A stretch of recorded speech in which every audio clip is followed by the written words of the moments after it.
Hello and welcome to another episode of the Rapid Agency Growth Podcast, where we talk about how you can rapidly scale your digital marketing agency. And we also bring on other subject matter experts who can help you with their knowledge so that you can deliver a better experience for your clients. Now, today I'm joined by a guest, and it's been a while since I've done a podcast, so I'm so excited to have him back. He was my very first ever guest when I started my podcast. In that episode, we spoke about freelancing. In the second episode that he did with me, he was speaking about when he opened his agency, his new content agency, and they were 3 months in and they had hit a milestone. And now we're, I don't know, a year, maybe a bit more down the line. A bit more, yeah. And they've hit over $400,000 in sales. He is someone I have a lot of time, a lot of respect, and a lot of admiration for. Abdullah Ashraf, welcome to the show. Thank you, man. Nice to be here again, and looking forward to an epic session, man. Thank you so much. I really seriously appreciate you coming on to share your knowledge with those of us who might just be getting started, who have got started, but we've not had enough momentum because obviously growth takes so many different forms. But this is not your first entrepreneurial gig, right? So for the people who don't know who you are, let's talk about your journey. Let's have a bit of an introduction and the path that you've been on over the last couple of years. Sure. It's interesting going back because I feel like in these last years, I've crammed so much in that my life's actually a lot simpler now. I started, back when I must have been, I think, 14. And 2 years after that, so I dropped out of, so like 16, I dropped out of college, right? And then I went full time. So at that point, I was trying everything. But prior to that, I'd already tried a lot. So I've done solo ads. It's good to actually, a lot of people can relate, just jumping everywhere and going from project to project to business, right? So I was doing solo ads, like building email lists, selling clicks, right? Doing network marketing, joining MLMs. People might remember companies like Mobe and Empower Network and all these kind of things. And to me, that used to be the dream, right? Joining one of these companies, going all in, 25Ks and, done all of that. That's kind of where I started, but it's really great. Network marketing, although it's got a bad image, I would say like network marketing got me to where I am today because it got me helped me build an audience and stuff right online. And so that was one of my first biggest platforms, having this audience, having a network, creating all these connections within this internet marketing world. And so that these connections led me to uncover this business model, which of course me and you worked together on it, and that was called, like, we'd call it viral news. Basically, the model is called content arbitrage, right?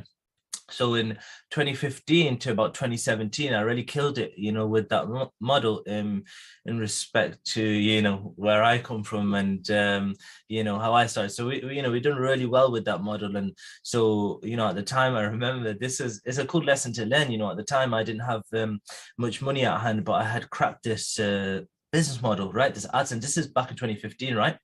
So I hit up Abel over here and I said, hey, bro. Hey, nobody knows the story, by the way. They don't know. So I was like, I'm a bit short on funds over here, but I got a really cool thing. And so, you invested with me and, we had a good run there. So that was a very good run. That was a very good run. And obviously I realized very early on, you have a lot of talent and hunger.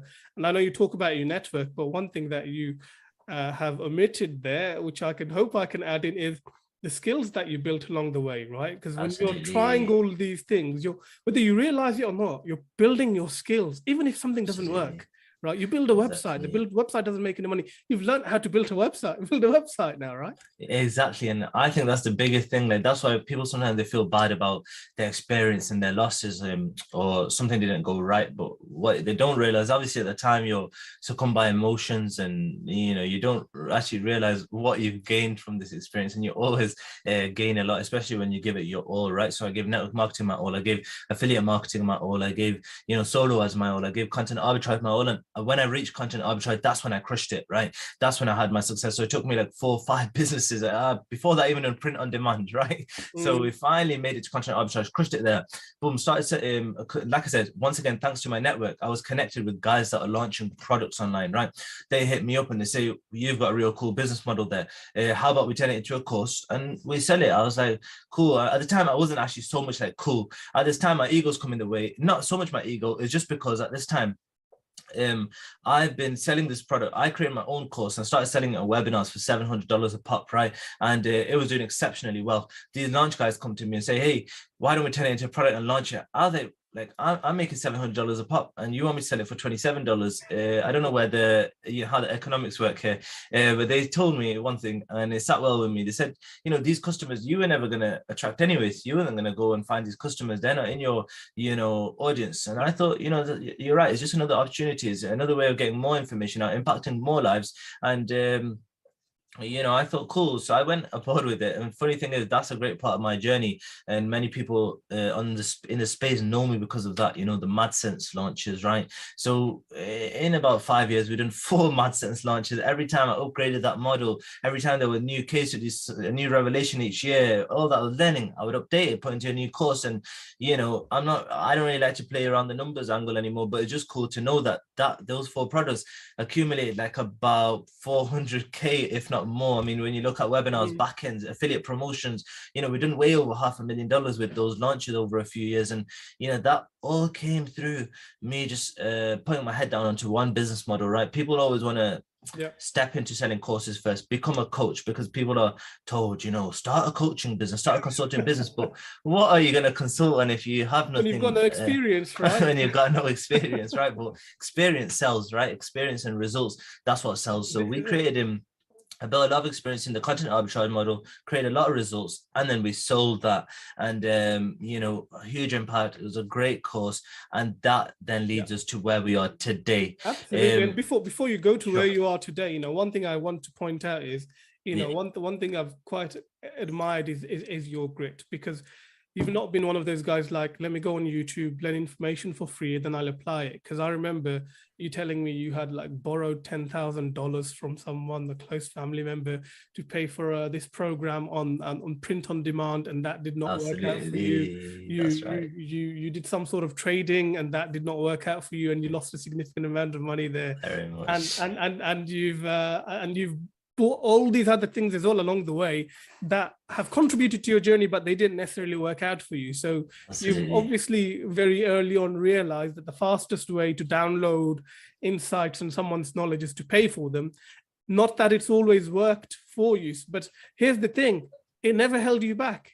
You still found a way as a teenager to get the money. It's right? funny, I just joined a mastermind the other day. It's 20k, man. So even till today, I'm never stopping learning and getting into these high value networks, and that's what it's all about. So you really it's just like, what do you call it? You're closing the gap, right? There's this huge gap, and it could take you 2-3 years, and you're just reducing the gap. And instead, what could have taken you 3 years, you're learning sometimes even 3 days, really, because I've been in this mastermind, and some of the things I've learned in just a few days, right? I was losing my head over in these last few months, and I was thinking, like, how am I going to get out of that situation? And we're making positive progress just then, all thanks to being around the right people, getting the right advice at the right time, and never hesitate to invest in that. So well, they say your network is your net worth, and that's true. Absolutely. If you're going to pay 20 grand, you're not going to be around people who are living off social security, right? Nothing's wrong with that, but you're going to be around people who are doing multiple 6, 7, and 8 figures, and their mindset is often just being around them elevates your mindset, right? 100%. So that's what it's about. You keep on doing the same thing, but you do it with a bit more love and passion, and you see different results. Literally, you can be doing exactly the same thing, but maybe it's one little tweak. That someone who's done it for 5 years, one little tweak, and he's right, man. Is recuperated. So you're not messing about there. Sometimes it's that smallest thing. Yeah. When like one thing I heard today, and one of the calls is like, I was like, it's so true that whenever we're trying to solve like a problem, right, we're always trying to add things. We're always trying to add things to solve this problem. We're always thinking we need to do more. We need to do more, but you don't realize there's something in the way of getting what you want, right? That's the problem. You need to actually reduce, you need to take away from you need to take away from this problem to actually get through that barrier. And so I thought, that's so true. Like sometimes a sales page, for example, it's not converting. And so what do? You go in there, you start adding more content. You think, I didn't address this and I didn't address that, and I need to add graphics and videos here. And that wasn't a problem. You probably needed to trim it down. And our sales funnel, we'll get into that a bit later, but we had this problem last year, and our sales page, not even a problem, to be fair. It was more like a test I was doing. I was seeing, let's take this off and run a promotion. How does it go? Boom, it crushed. Let's take this out. Before you knew it, we had like 6 sections. We went from like 12, 13 sections on the funnel to like on the front, on the sales page, to like 6, 7 sections, and we stripped so much. We even took out the testimonials from the page. It's crazy. We took out so much, and it was still crushing. So it's a very interesting thing, to grasp. Awesome. So let's continue. Let's talk about where you are today. Hands Off Publishing, your business that you've set up. Let's talk about how you got there. What's happened? I mean, you set this up. Was it January last year, or was it the year? Yeah, January. It was January last year, right? But prior to that, I was just kind of validating the offer. So for 3 months, I'm just testing. I'm just taking on people for like sometimes like. For example, we're charging like $60 today, right? For 1,000 words. Like that's how we sell. We sell per words. Them times I was charging $13, right? I was just like wanting to get people through the door, even turn a loss just to get like testimonial, get a review, get some feedback. Not even necessarily testimonials, trying to get feedback to see what might we be doing wrong? What do we need to learn here? What is it that customers are looking for? But how do we get there, right? So, because of this MadSense course I ran, I was teaching content arbitrage. I was teaching people how to build blogs and publish content on them. So naturally, they're going to need content. And I was sending all these customers to agencies, other networks, basically what today would be my competition, right?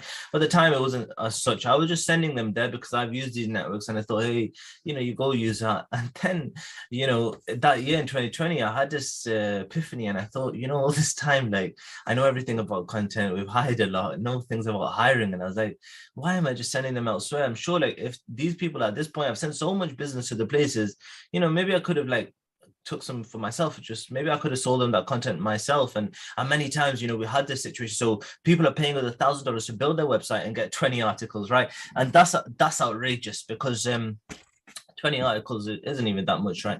Anyways, and what we were doing, it was like we were even arbitraging that. I'm going to buy content for cheap, publishing it on their websites, and then making the difference. And in fact, we could have been in charge of the entire process. And at the time, I didn't realize maybe I didn't have the time, I didn't have the resources, I didn't have the mental capacity at that point. But 2020, it hit me, and I thought, I want to set up a new business now, and I really want to get out of this courses launching space. You know better. I think many years back, didn't you used to do courses as well? Oh yeah, I just left that.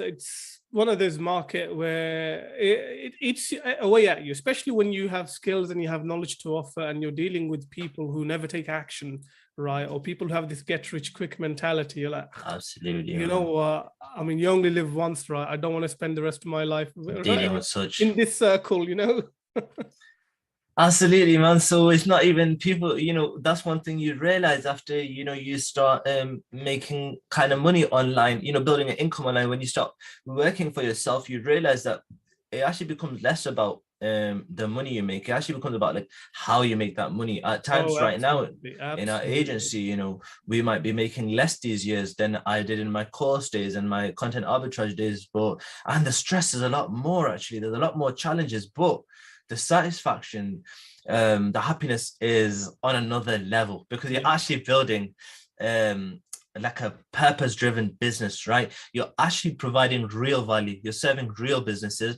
and your business itself actually holds some real value. Now think about all these course guys, right? These guys, they sell $6 figures, $1 million of their courses, but they can't package it up any day and sell that business. The course, like the value is just there. Like you got your launches done, it's out the way. Personal brand, right? They can't sell exactly. They can't box up their personal brand and sell it. So that's their business model. They can't get it valued. They can't exit that. If they exit that business, they're retiring, right? That's what it is. Exactly. That's what it is. And they wouldn't get much, high, like they wouldn't get a good valuation anyway if they wanted to. You're just selling the funnel, you're just selling the marketing. But once again, for these launch guys, what really makes it work, and we're going a bit off topic, but what makes it work for them is the fact, the relationships, right? Affiliates and stuff. And so how are you going to sell your relationships? You cannot. But at least with an agency, on the other hand, that's it. It doesn't care about who you are. It doesn't need to know your name. It's about the service that you provide. And this whole thing can be packed up as a business, you create SOPs, you systematize the entire business, and you can package it all up and you can sell it one day. And that's the real beauty. And I think that's worth all any potential stress and struggle that leads up to that day. It's completely worth it, because when you get out of that, you're a free man, and you'll have you potentially have a lot of cash. And so anyways, that's one of our long-term goals, but that's how I got to this, setting up this agency today. And when I started getting feedback and stuff, back in 2020, I realized that, hey, we could probably do well with this. We could probably we could crush this. And so that's it. January 2021, we got started. You've shared a great lesson there, and I don't know if you realize that, right? And then one thing I'll add before that, when you're talking about the whole thing, building a business that's sellable, is the personal transformation and the growth that you get as an individual, right? The weight stretches you, right? It's like going to the gym and building muscle. It's really hard at first. The 10 kgs, you're struggling with that. Before you know it, 10 kg is light, right? You keep on expanding your capacity and you feel great, because all the endorphin rush that you get from the legacy that you're building, nothing else is going to give you that. The lesson that you shared with people is that, you are willing to go low just to validate your offer, see if people are going to bite. You're willing to do the work at a rate a lot lower than what you're worth, just to cut your teeth, because obviously you're not writing the content yourself, and you've not got a degree in English or whatever. And you didn't go to college to get a degree or university to get a degree, right? So you've obviously got to do the groundwork to actually see if there's an opportunity there, which most people are not willing to do. They might check for a day, they might check for a couple of days. They're not going to spend a couple of months validating an opportunity. Absolutely, man. And last year I was away in Thailand for like a few months, forever, like 5 months. Yeah, forever. And it must have looked like I'm on this big holiday, but that was every day. I'm talking like at least 12 hours, on these shifts, and all I was doing was, bro, calls and calls and calls, training and training and training, feedbacks with clients, calls with clients, calls with the team. We were really just trying to refine our processes, hiring. The amount of work I think I done in those 5 months, like I hadn't done in some on the years. beach, right? Living the laptop lifestyle. That's a funny thing. I felt so gutted, right, that I left Thailand.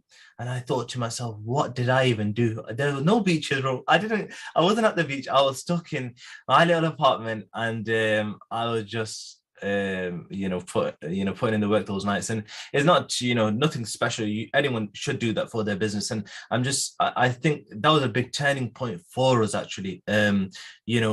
Prior to that, so a big lesson in building our agency last year, right? And I don't know exactly how to put it, but last year when we started our agency, right, we were revenue focused. Naturally, everyone thinking, how do I get the money in? So we started getting the money in, and we'll talk on that in a bit and how we done that. But we started getting money in, and as people go back, we done a podcast together at the time, 50K in 3 months, right? Of course, that's 50K revenue. I'm in a partnership as well, so you can only imagine net profit's not that much in it. That's one thing aside. Agency, it did 50K rev in 3 months. Then, we, like, after that 3 months, I think after we spoke, right, the following month we done like 30K. Then we had huge months. But the problem was, right, because we were so revenue driven at this point, we're thinking the numbers are coming in, let's scale. We started our service hindered, right? Our quality dropped, the customer service and the experience, it started to deteriorate. And so what happened was, short, last year, the best way to put it is we refunded over $30,000, right? $30,000. Wow. It's not a joke. These launch guys, they're like, no, sorry, salary. We can't refund it. They're jumping around all these hoops to not refund. But anytime, one thing I wasn't going to risk is our reputation. I knew we had made the mistake here. We oversold business. That's the biggest thing that we done. That's one thing you have to realize in an agency. You got to look at your capacity, right? And you got to prepare for scale. And we hadn't prepared for the scale, right? We just went straight in, thought the numbers are there, let's grab them. And then what this causes, like I said, the quality is deteriorating. We can't fulfill the services even. So straight full cash refunds, 100% refund, because some of the work's not started, some of the work had started, we're giving them a bad service. And so, like you said, full salary last year, that could have been one of the partners' net profit almost. And, we refunded that. Okay, and that's a big stumbling point for many people, where they might feel a bit upset. These months, they were stressful months. That That can knock a lot of people out of business. That would be like, you know absolutely what, I don't need this headache. don't need this headache, man. And it was, it gets tough, because these customers, you feel bad for them as well. When people in this game, they come in as a business, and they're told, just take their money, get that client's money, go through the sales script, tell them get a credit card on, take their money. But for me, whenever like someone pays us, even no matter like how big we get, and even back to the launch days, I always see a customer for a human. Like, you have to look at them like that and value them and understand what they went through to give you their money. And that's what should cause you to give them the best service possible. But at the same time, just don't let them take advantage, right? Some people want to ask for too much, and that's when you take a, you got know where to stop, right? And some places I know we got taken advantage of last year, and so that's a lesson in itself. The best way to approach this is set terms from the get-go. Set terms, straight terms, clear terms and conditions on what you will receive, exactly what the service entails. And if you be ambiguous there, you'll take their money, but now they can twist things however they want, because now you got their money, and they're going to say, yeah, but you said this, but you made it seem like this, because your marketing always makes things seem a lot better than what actually is. So be very clear about the service that you provide. Yeah, no, absolutely. And let's talk about your operations here, because obviously most of the delivery is outsourced, and your partner, I believe, is based in India. That's right. Yeah. Talk to us about that romance. How did that happen? And I know you've hired like hundreds of people or something like that. So let's talk about how you set up your ops. Right. So let's think it through. So first when we started, right, it was me, I'm a partner. He's had prior, one of the main ways this started, one thing I forgot to even mention in the story, right? My partner today, he came to me actually at the time when I was doing my course days. He said, hey, I've got this website. Can you help me tweak it and get more traffic, blah, blah, blah. Can you help me make more money with my site? And I looked at the site and I was like, funny thing, I've had a lot of partners, right? I had a partner at the time, and we both looked at the site and we said, we won't be able to work with it. But I said to him, like, how are you getting your content? And he told me, I've got my own writers. That's where the idea actually came. When he said to me, I've got my own writers, I said, what are you doing? You're in India. You don't need to worry about building your website. Start selling your content. If you got a team there, you got good rates. Let's sell your content. And first, I was middlemaning. I was selling his content to people, getting feedback like that, and then I'm giving it back to him, and I'm telling him, man, what are your writers doing? Like, this is where the problem is. We're getting bad feedback and stuff. So we worked together and trained some of his writers. So maybe at the time he had like 4 writers, right? So then at that point, we've dealt with like 20 customers or so. We've got a lot of feedback in. So January we were ready to launch. I put the sales material together, etc. Let's get straight into it. So with like 4 writers, we approached this thing. I told him, get hiring more. The business is come, like, once we run our first promotion, like the day one, we're getting sales, right? So immediately we started hiring. So he's just at the time doing Indian hiring, right? Just hiring in India strictly. At the time, we hadn't tapped into anywhere else, because obviously it's our first month. So we've got this Indian team now. We're getting to work, and at the time, maybe we've got like 12 writers, by the end of the month. Problem with it is these are 12 like untrained writers. We've not really done much vetting. We just heard they can write, and we put them on the team, and that's where problems really started to kick in, because we're not giving the content the quality that our clients are paying for. And so we upped, like, maybe by April we had this realization. Literally, it took us a few months to realize where the problem is, that we're not hiring correctly. It's such a basic thing. You would think that, look, just hire the right people. It was out pure laziness, right? I wasn't vetting them, I wasn't reviewing them, I wasn't training them. So I realized, look, now we've actually got a real business. Okay, so we're actually about to build something like serious. Customers really want our service, so actually let's give them what they want. So that's when we stripped this team, right? I legit think out of that team, let's say at the time we have like 13 writers, right? We only retain like 2 of them today, because the rest we got rid of and we started fresh. So that's when I tapped into Upwork, right? I go on Upwork and start hiring writers. That's the main task I was doing when I was in Thailand last year. And so I was just hiring writers, getting on, like, I wasn't that's an interesting, like our hiring is very straightforward. We don't really do calls and interviews and all of this, don't believe in that. So what we do is we give them like a writing task, because the game is writing, right? And most people that are writers, they're quite actually introverted. So, they don't want to be on this whole interview stuff and talking about their life and all of that. We had managers in the past that we put in charge of this role. They're asking them crazy questions on the calls, like, oh yeah, what's your dream? Or if you were to describe yourself as an animal, what would, straight fired, and all of this stuff. So what I did, the change I made is I just give them a paid sample test, right? Same, if let's say you're running a Facebook ads agency, you don't need to hear much about their knowledge. You want to see them implement it. Anyone can open up a textbook here and start reading out marketing knowledge. You want to say to them, here's a campaign. It's got a £3.50 cost per lead. Can you beat it? And, you put them to the test, you pay them for the job. And if they beat that within however many days, 30 days or something, boom, if they even get £3.50, that's when cool, this is a good hire, let's go. And so the same way we give them content, and we just pay them for a sample, like 1,000 words. They give that back to us. And if we like it, cool, let's go forward. Then we put them in a training period. In training, like what happens in training is we do the same thing, but over and over. We give them like 10, 12 writing tasks over a period of like 2-3 months, give them constant feedback. And that's when, like, once they made it through this, then we all do a review. Like I sit down, the managers and the team, like at this point we have to put team leaders in place. The team leaders are simply the better writers. They're the more experienced writers. They've been with us for longer. So we can just say to them, hey, what do you think of this content? What do I think of this content? What is it? Boom, we're all happy, we hire. But it sounds like it's really long, but it's not that long, because we just send one email out on a spreadsheet, everyone review this, put your feedback on, and within a day, like, that person's hired. So from there, we've grown from like zero. We have I think we have like 26, 27 writers now. Nice. All of them are like exclusively working for us. That's a cool thing. We're not just limited to India anymore. That's one of the big shifts I made. I moved out from India because India has a lot of talent, but then again we turned out Pakistan has a lot of talent, so we've got a lot of cool Pakistani writers. We found writers in the US, in Canada, in UK, in Macedonia, all these countries, and because we're not hiring based on geographic, right? That's not what I'm looking at. We're looking at the skill. So that's our writing team. We built a graphics team because we provide graphic services as well with the content.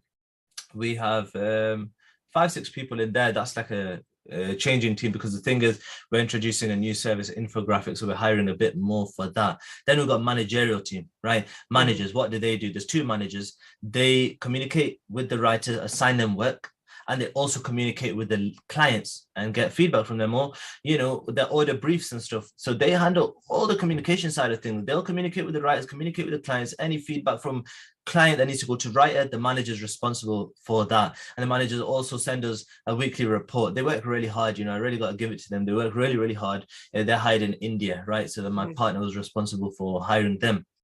And they do the most work, and they send us reports, tell us like how much orders are pending, what clients we're currently working on, what problems there possibly are. So I think when we total it up, our team now, because we've got a publishing team, right? We've got we've got a few little departments, and so we've got like 40 people plus team now. So it's pretty crazy. Went from in a year, busy year for you then. It's been a crazy year. Like if I showed you my Slack is just and then my email inbox, it's all it's all crazy, but that's growth right there, right? That's just absolutely.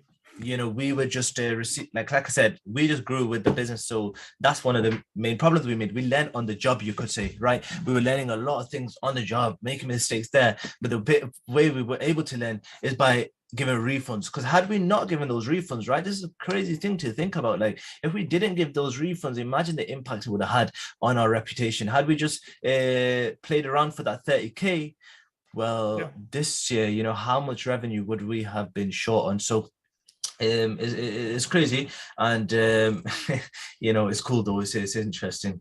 That's awesome. No, that's a great overview of your ops. Now, one thing that everyone probably wants to know about, especially in this agency space, and I hate getting this question over and over again: how did you get sales? See, so, I'm not plugging it in. I won't even mention the name, but I am actually launching a course on this soon just because of how Good. interesting this Plug model it. is, and literally, I got off a call. I was on a call with Rich Sheffrin yesterday. You know this guy, right? Oh, yeah, of course. Old OG. school. So got this strategy going into their course, Steal Our Winners, and that's how, like, even he was saying it's golden. I was in the mastermind sharing this with people and they're telling me it's golden, so I know it's golden, right? I can't even hype it or anything. Well, I'm just so excited about it. Give us a taste of it, because Cool. I So have I'm going to tell you, of course, I'm going to break it all down. Here's what it is, right?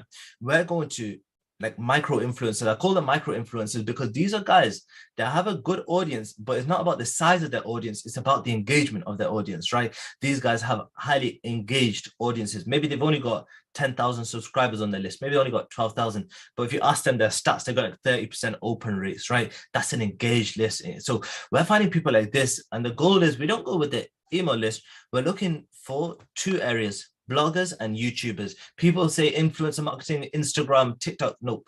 That maybe if you're doing e-commerce, cool. But we're going with bloggers and YouTubers. These guys have very engaged lists. We'll go with these. Anyways, the space we're in is already quite a niche, like space, right? Publisher sites, affiliate blogs. It's not a huge, like, it's huge industry. Of course, there's a lot of money being made, but there's many industries that are much greater than this. So then we go find these brands, these websites, these bloggers, these YouTubers that have solid audiences, and they actually, I look at their content and I think, well, that's good value. They're actually delivering real value, right? So a few factors that go into it. Reach out to them and pay them for advertising, right? I asked them, what advertising options do you have available? Some of them might not offer advertising. Sometimes they make it clear. Sometimes on their website, like, hey, we sell advertising. You can buy advertising from us. And at that point, most people would think, yeah, this guy just wants money. But the funny thing is, the first influencer we work with, right? It was a blog, right? First guy we work with, he literally had it on his website that he sells advertising. So I hit him up. This was in January 2021, $250 email ad he offered us, right? I've tested banner ads on blogs. Terrible. I would not pay for banner ads. Three things I would pay for: email ad, a blog, like a sponsored blog post, right? Or a dedicated blog post, like them reviewing your product. And number 3 is a YouTube video, a dedicated YouTube video. These are the 3 top ads that you can run with influencers. And so we ran that one in January 2021. We probably covered this on our last podcast because that's how we done that 50K in 3 months. And, $250. I think by the end of that month, we ran like 3 of those ads, let's say max, $750. And we done 11.8K or something that month. First month running an agency. So, it's good nobody motivation. knows who you are, right? I mean, nobody knows who I am at that point. By the way, barely any testimonials on the page, no phone call process, no application, right? A 1-page sales funnel, no sales video, no they say indoctrination sequences or follow-up sequences, and none of that. I'm telling you, that's how hot the traffic is. If you do it right and you tap into the correct brands and lists, and you're running a service-based business, right? It's endorsed traffic. That's what it is, because you're leveraging on the credibility of the influencer. Absolutely. Basically, with their audience, and the people who are clicking through, they're kind of pre-sold. If Mike is saying these are good guys, I've been watching Mike's stuff for a couple of years, or I've been on his list for a couple of years, I trust him. So if you're saying Abdullah and Hands Off Publishing are legit, they must be gold. Must be legit. The trust factor is so high that they just trust that brand. The funny thing is, the guy in the email ad, he's writing, "This is a sponsored ad. I do not endorse this company. I've never," shit like that. He's writing it on the ad, and still, they're just thinking, like, they trust that guy so much that they must think that, like, this guy wouldn't promote a company that's a scam. Because time, like, I know, like, just one experience with that, with that blog. One time he did promote a company like this, right? And they actually ended up being a scam because they were offering the service where they were like, for $350 a month, get unlimited content. This is a big model in the agency space. A lot of creative agencies tend to do it, that sell ads, images, videos. And there's one that's crushing it, No Limit Creatives, right? And what they do, they charge like $350 a month. They'll give you like 2-3 day turnaround times on a single item. So what happens is, essentially, if there's 5 working days, you might get 2 items per week, but they call it unlimited creators, for example. And so, the same way they were doing it with content, but with content that's close to impossible. And then they were doing okay for a while, but once you get so much business, like we almost cracked, we almost collapsed, and we weren't doing that. So imagine you're doing that and you get as much business as we did, you go through the round. So when they did turn out to be scam, he actually had to make a public announcement which shows that rapport between him and his audience, right? Mm-hmm. So yeah, that's a wrap on that strategy. That's awesome. No, that's absolutely awesome. It's not rocket science. You've not invented a new tactic. It's someone already selling advertising to get access to their audience, and you're just tapping into it. Now, Abdullah, I know we're very quickly running out of time, and you've obviously got a lot going on. For people who want to find out more about what you're up to, where's the best place to connect with you? Tell us a bit more about what's coming up from you over the next couple of weeks and months. Absolutely. So firstly, just follow me on Facebook, right? Everything just goes on there. I mean, my Facebook's not even so huge anymore because I kept it so for the whole year I was building the agency, right? Very much posting. I was just celebrating some wins and that's about it, just some inspiration. But now I've got a lot of content coming out on there. Two things, we're just focused on this growth of Hands Off Publishing, of course, the content agency. I try to put that first, and then I'm launching a course on this whole model, of traffic generation, because there's a lot more parts to it, that we didn't really talk about today. There's an email as we're running, but one thing that's crushed for us is sponsored blog posts. But the cool thing is anyone can go on Google, type in Hands Off Publishing, right? And you can just reverse engineer exactly what we've done. You can see the articles that have gone up and you can figure to yourself why it's working and all of that. So just follow me on Facebook and you'll see all this cool stuff coming out, the agency case studies and, the influencer ads that we're running and how they're performing and any tips I have. And of course, if you're coming from Abo, you can hit me up anytime and, got time for you. I appreciate now, Abdullah. It's always a pleasure. I mean, there's one person that I really look forward to catching up with, and that is you. And I've been loving following your journey, honestly, right? Appreciate it, for someone as young as yourself, you give us old timers a lot of hope. So thank you so much for coming on, and thank you so much for your journey. Till next time, welcome. You take care. You too.